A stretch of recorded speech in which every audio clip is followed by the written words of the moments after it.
What's up, guys? Welcome back to the channel. So recently I saw a video that I found very interesting. It was of Dirty Sprite dancing around saying certain YouTubers trying to pretend like the Sony X930E doesn't have issues with the application, and overall anytime the television is thinking on itself, producing flash lighting and issues with the black levels. And so I just wanted to make this video because I can't stand when people try to like put somebody out there or try to disrespect somebody or debunk them, as he tried to say, but they don't have the balls or the manhood to just stand in front of what they're claiming, right? If you're calling me out, say Quantum Apotheosis, I'm calling you out. Don't say certain YouTubers when everybody knows it's me. That's just childish, petty, and quite frankly, I don't have patience for it. So what I'm going to do now is prove that he's not only full of it, but also show you how he's full of it, okay? For starters, we're going to go into the actual YouTube application, and I want to show you something, okay? If you go down here, the flash lighting does exist. The reason I have my ISO cranked up is so that you can see this issue more prominently than you'd be able to if you did not have it on, because again, cameras do something very dirty. Cameras have the ability to increase black levels. For whatever reason, they make things look OLED when they're not OLED. That's why everything he shows you on his television looks OLED. So whether it looks like that in real life or not, you'll never know unless he tells you. Because again, cameras will always increase color saturation and deepen the black levels. That's just what they do. So especially on the cell phone camera range, DSLRs do that. So unless you are shooting specifically with an HDR video camera, you're not going to be able to capture these differences. Now, I want to show you something also that's really tricky as well. If you're using HDMI to stream to YouTube or YouTube in any way, shape, or form, you know, you're getting that correction through the HDMI cord, so you're getting that black level boost, you're getting that UHD color if you have a 4K capable device. So again, anyone trying to tell you that, well, I don't have any issues, let's go into my HDMI and let's watch YouTube from there. That's again because they understand how the TV works and they're trying to manipulate you, the user. And so when I saw Dirty Sprite's video, it really upset me because instead of pushing out honest information, he'd rather sit there and try to lie to you about a product. And again, you guys know how I feel about that. I don't care if it's Sony, LG, Samsung. Anyone that wants to lie about a product is not going to get very far with me. So we're going to go into the YouTube application. Right, there you go. I clicked on it. I challenge you to do the same, Dirty Sprite. You'll probably see similar results, okay? And we're just going to see what it is that happens as we just go down here, right? And we're going to click on this OLED demo, right? I guess Fade to Black's demo would do just fine, I guess. And we're just going to see the transition as I've shown you.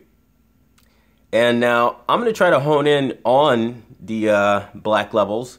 While they do have some black to them, there is a good amount of blooming and there is a good amount of issues to them. So what I'll do now, just to put everybody's mind at ease, is try to find an actual demo made for this stuff. So just kind of hang tight and I'll run it back when we're playing the full demo. Alright guys, so I know I said I'd run it back when we were playing the full demo, but I actually wanted you to see me click on the demo within the application. I just didn't want you to have to wait for me typing everything out. So there you see flash lighting in all four corners. And now, of course, it's a little bit more exaggerated, but you do still have the ability to see that long trail of blooming, which is why I'm doing this. So yes, it's a little over-exaggerated and you are able to see every single light around the object, but I can tell you definitively this is a problem when you are transitioning from video to video. Okay, so let's go ahead and select another video, right? I like this video a lot, so let's go ahead and click this one, right? And you're going to notice the flash lighting in all four corners. That's not an over-exaggerated effect. Now, what I will say, and what I've been saying about the Sony X930E is when there's real-world content on the television, that's when that television truly comes to life and you see what it has to offer.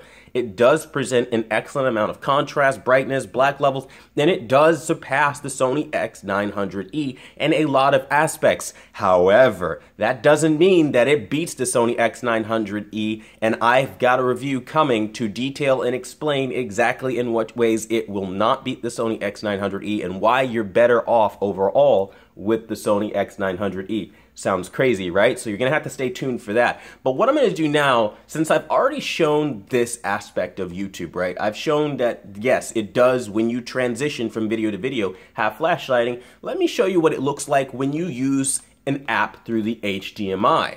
this is why all the time I always tell all my guys, and as you see as it's switching, by the way, to a different input as well. You have flashlighting in all four corners. Oh, and also, let's do this for dramatic effect too. You go down and you will still see flashlighting at the bottom here. In all four corners, you do have flashlighting. So again, just because somebody has won the panel lottery doesn't necessarily mean that this is going to be a uniform experience across the board for every single person.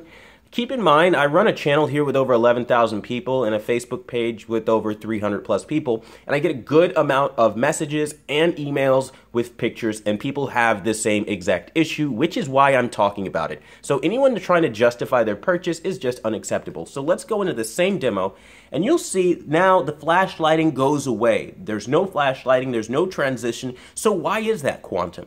Well, that is because anytime the television doesn't have to think for itself and there's a middleman, you're going to be getting a better experience. So HDMI cables have the ability to boost the black levels and to give you UHD color on 4K capable devices, meaning you're going to get more accurate colors, deeper blacks, better brightness. It's just an overall better experience. But that's not what I said in my video. What I said was, if you don't have the ability to think for the TV doesn't have the ability to think for itself, you run into all these issues.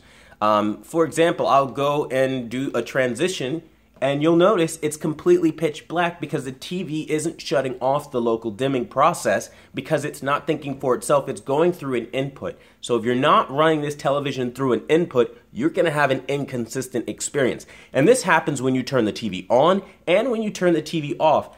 I'm going to show you that in real time here. Let's turn the TV off, and I don't know if you saw a little bit of flashlighting, but we're also going to turn it on. And again, you can see flashlighting when it first starts up, and now I still have something running on the TV, so it kicks back on, but it's for a moment, a brief moment, but you will see flashlighting there as well. So the takeaway is this: the YouTube application works as follows.